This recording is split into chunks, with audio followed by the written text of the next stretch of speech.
Cái gì? Cái gì?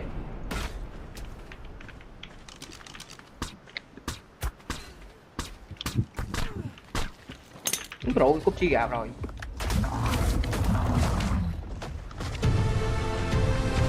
Cục phải sao rồi, cục phải sao?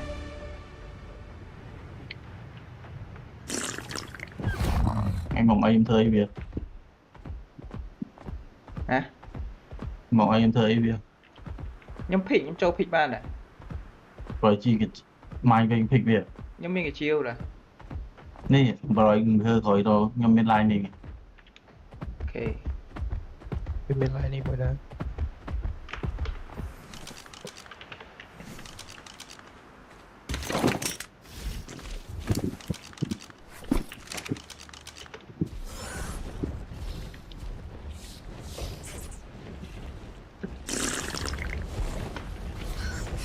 Cho mấy. Rổ máu kia nhóm tinh màu.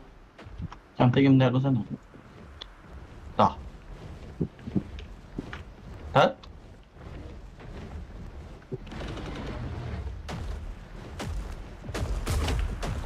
Thì có trời không? Mình toàn phịch nữa.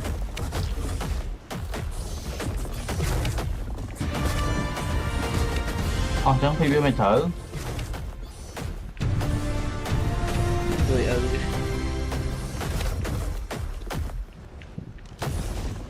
Trời trời. Ngon ngon ngon. Ngon rồi. Rồi mình Chơi chơi. nè.